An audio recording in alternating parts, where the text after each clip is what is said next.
Hello दोस्तों, स्वागत है आपका रेलवे की पाठशाला पे। और आज हमारा पार्ट 3 वीडियो है। पार्ट 1 और पार्ट 2 पहले आ चुके हैं। और दोस्तों बहुत सारे कमेंट आए कि सर इसको डाउनलोड कैसे करना है। तो देखिए मैं आपको बता दूं, अच्छा रहेगा कि आप एक बुक बना लीजिए, कोई भी कॉपी बना लीजिए, और उसमें जो मैं आपको क्वेश्चन करा रहा हूँ डेली एक शिफ्ट के, उनको नोट कर लीजिए, बेटर रहेगा। क्योंकि देखिए पीडीएफ है ना, पीडीएफ तो हालांकि मैं आपको टेलीग्राम पर डाल दूंगा, है ना, लेकिन आप मान के चलिए कि 130 140 पीडीएफ आपको कम से कम बनेगी। तो 130 140 पीडीएफ आप बनाओगे ना, तो आपको ढूंढने में प्रॉब्लम हो जाएगी और इस पीडीएफ में आपको सॉल्यूशन भी नहीं मिलेगा, तो आपकी थोड़ी प्रॉब्लम होगी। तो अच्छा यही है कि आप वीडियो में जो भी क्वेश्चंस हैं उनको डेली के डेली 25 क्वेश्चन है, लिखने में आपको ज़्यादा टाइम नहीं लगेगा, 20 मिनट का टाइम लगेगा। आप उनको एक कॉपी बना लीजिए प्रीवियस ईयर साइंस की, बहुत अच्छा रहेगा दोस्तों, वहाँ से आप लिख सकते हो। वैसे मैं टेलीग्राम पे जो पीडीएफ उसको अपलोड कर दूंगा। चलिए दोस्तों शुरू करते हैं आज के इस वीडियो को। अभी तक आपने हमारे चैनल को सब्सक्राइब नहीं किया है तो चैनल को सब्सक्राइब कीजिए और पल पल की अपडेट आपको मिल जाएगी।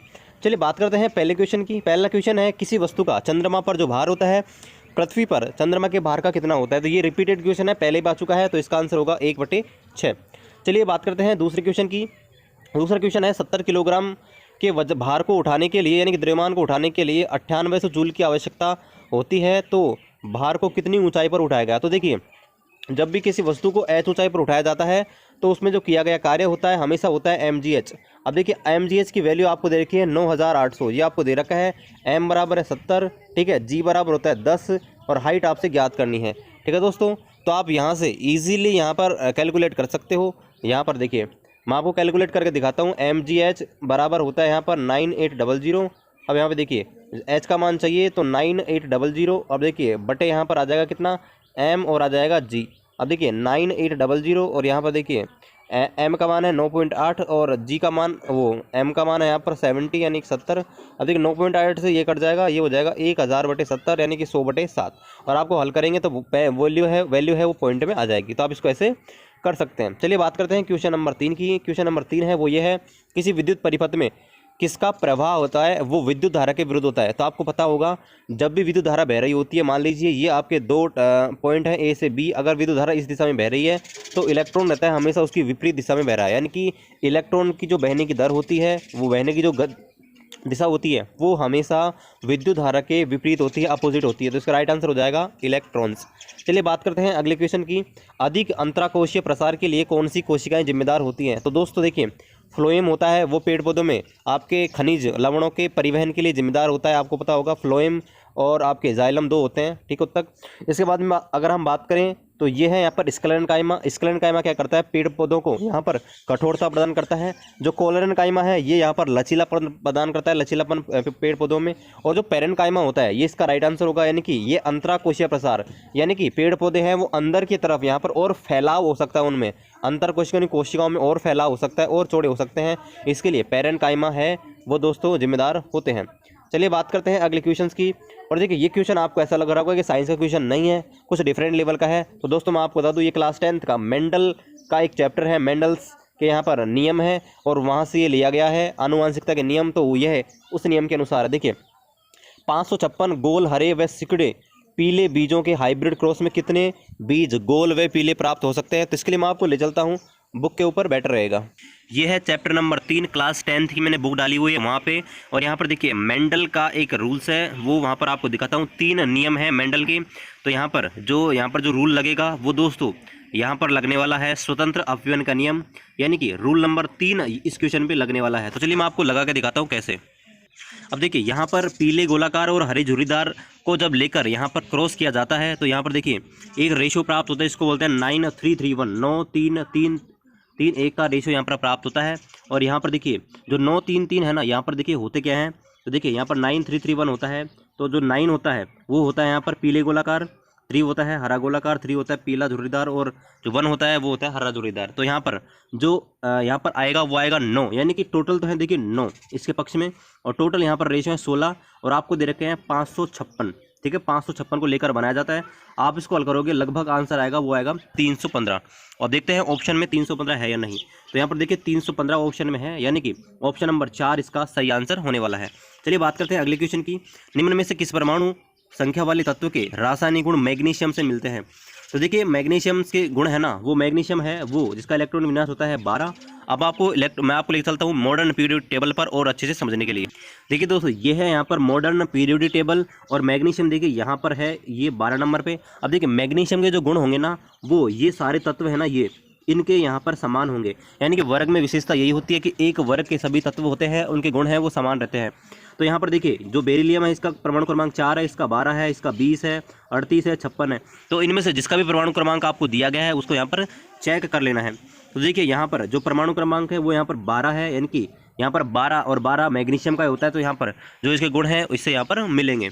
चलिए बात करते हैं अगले क्वेश्चन की। उस व्यक्ति का चुनाव करना है जो इनसे डिफरेंट है। तो आपको पता है विक्रम साराभाई एक साइंटिस्ट है, जबकि ये सारे के सारे क्या है, राजनेता है। चलिए बात करते हैं क्वेश्चन नंबर 8 की। 25 ग्राम के सल्फ्यूरिक अम्ल में कितने मोल होते हैं? तो देखिए मोल निकालने का फॉर्मूला यही होता है कि यहाँ पर आपको द्रव्यमान कितना दे रखा है, यानी कि दिया हुआ भार कितना दे रखा है, बटे यहाँ पर इनका परमाणु भार, यानी कि भार बटे परमाणु भार, ये फॉर्मूला होता है मोल्स निकालने का। तो देखिए सल्फ्यूरिक अम्ल का सूत्र होता है H2SO4। ठीक है दोस्तों, H2SO4। अब तो पहले तो यहाँ पर इसका आपको टोटल भार है, परमाणु भार, वो निकालना है। तो देखिए H2SO4 का परमाणु भार निकालेंगे। ये 2 हाइड्रोजन है तो हाइड्रोजन का होता है 1, तो 1 + 2। इसके अलावा देखिए सल्फर है, सल्फर का होता है 32। ठीक है दोस्तों, इसके बाद में जो ऑक्सीजन है वो है 4, एक ऑक्सीजन का होता है 16। तो यहाँ पर 16 × 4 ये हो गया 64। जब इनको आप ऐड करोगे तो ये हो जाएगा 98। अब देखिए यहाँ पर इसको सोल्व करेंगे तो मोल्स निकालने के लिए क्या करेंगे, 25 में 98 का भाग लगाएंगे। तो यहाँ पर इसको हल करेंगे तो आ जाएगा 0.255। ठीक है दोस्तों, इसका आंसर आ जाएगा वो आएगा 0.255। चलिए बात करते हैं अगले क्वेश्चन की। परमाणु के अंदर न्यूट्रॉन द्वारा प्रोटॉन पर लगाए गए बल को क्या कहते हैं? तो ये पहले भी आ चुका है, रिपीटेड क्वेश्चन है। तो इसको क्या बोलते हैं? न्यूक्लियर बल, यानी कि न्यूक्लियर फोर्स, नाभिकीय बल। चलिए बात करते हैं अगले क्वेश्चन की। ऑक्सीजन के सापेक्ष क्लोरीन की संयोजकता क्या होती है? अब देखिए ऑक्सीजन के सापेक्ष क्लोरीन की संयोजकता क्या होगी? इसके लिए देखिए क्या करते हैं, जो क्लोरीन है वो यहाँ पर वर्ग 17 का तत्व होता है, और वर्ग 17 के तत्व होते हैं उनके जो अंतिम कोष में इलेक्ट्रॉन होते हैं वो दोस्तों वहाँ पर होते हैं आपके 7 इलेक्ट्रॉन, यानी कि 7 इलेक्ट्रॉन इसके पास होते हैं। अब देखिए जब भी ये तत्व यहाँ पर बनाते हैं क्लोरीन, तो देखिए क्लोरीन का ऑक्साइड अगर मैं बात करूं तो क्लोरीन का ऑक्साइड कुछ इस प्रकार से बनेगा Cl2O। ठीक है, यानी कि ऑक्सीजन की संयोजकता 2, इसकी 1, तो यहाँ पर Cl2O बनेगा। अब यहाँ संयोजकता अगर हम निकालने की कोशिश करें तो संयोजकता निकालने का फॉर्मूला ये होता है कि पूरी को 0 मान लें। यहाँ से देखिए क्लोरीन की ज्ञात करनी है, तो क्लोरीन को हम मान लेते हैं 2 क्लोरीन है, तो इसको हल करते हैं ऐसे कि 2 क्लोरीन है, ठीक है, प्लस यहाँ इसके बाद Cl2 सूत्र है, यानी कि 1 ऑक्सीजन है और बराबर कितना है 0। ठीक है दोस्तों, अब देखिए यहाँ पर अगर क्लोरीन की निकालनी है या किसी की निकालनी है, ठीक है दोस्तों, तो हम यहाँ पर इजीली निकाल सकते हैं।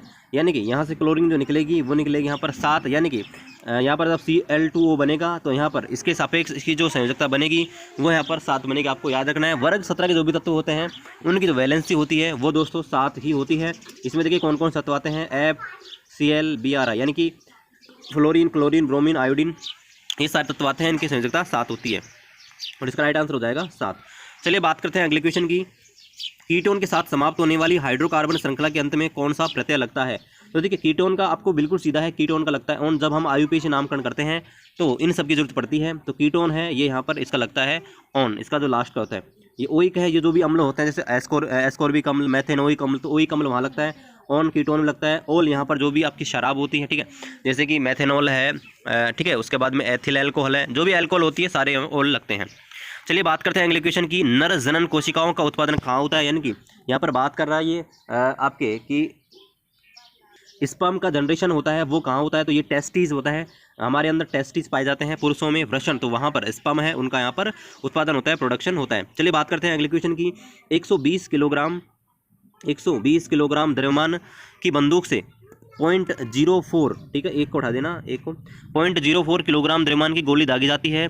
यदि गोली जब बंदूक से निकलती है तो 90 मीटर प्रति सेकंड की स्पीड से निकलती है, तो बंदूक है वो कितना पीछे हटेगी? अब देखिए ये है वो एक्शन रिएक्शन क्रिया प्रतिक्रिया के रूल्स पर बेस्ड है, न्यूटन के तीसरे नियम पर। और जब भी क्रिया प्रतिक्रिया होती है तो हमेशा संवेग संरक्षण का नियम पालन होता है, यानी कि संवेग पहले और बाद का बराबर होगा, यानी कि m1v1 बराबर m2v2, ये फॉर्मूला यहाँ पर आपको लगाना है। देखिए m1 यहाँ पर मान लेते हैं 120 किलोग्राम की क्या है बंदूक है। अब बंदूक है और बंदूक की स्पीड आपको ज्ञात ही करनी है, छोड़ देते हैं। यहाँ पर ये जो द्रव्यमान है वो गोली का है 0.4, और गोली की जो स्पीड दे रखी है वो है यहाँ पर 90। यहाँ पर x की वैल्यू अगर निकालेंगे तो यहाँ इसको भेजेंगे इधर, ठीक है। तो यहाँ पर हो जाएगा ये 120 आएगा इधर, 120 चला जाएगा इधर, इसको दोनों को हल करेंगे, ठीक है दोस्तों। और इनको हल करके यहाँ पर आप इसको सोल्व कर सकते हैं दोस्तों, ठीक है दोस्तों। इस प्रकार से इसका सोल्यूशन कर लेंगे। चलिए बात करते हैं अगले क्वेश्चन की। कार्य करने की दर क्या कहलाती है? कार्य करने की दर आपको पता होगा, जो एनर्जी होती है उसको बोलते हैं कार्य करने की दर। वो कार्य करने की दर होती है शक्ति, कार्य करने की जो क्षमता होती है, ठीक है, उसको बोलते हैं ऊर्जा। लेकिन कार्य करने की दर है उसको क्या बोलते हैं? शक्ति यानी कि पावर। तो इसका आंसर हो जाएगा यहाँ पर थर्ड ऑप्शन, बिल्कुल सही। चलिए बात करते हैं अगले क्वेश्चन की। तो अगला क्वेश्चन है बेकिंग सोडा है वो किस किस से मिलकर बना होता है? तो देखिए बेकिंग सोडा को जब बनाया जाता है तो उसकी रासायनिक अभिक्रिया में सोडियम हाइड्रोजन कार्बोनेट और टार्टरिक अम्ल दोनों को मिश्रण किया जाता है, और इन दोनों की अभिक्रिया से बेकिंग सोडे का निर्माण यहाँ पर होता है, ये आपको ध्यान रखना है।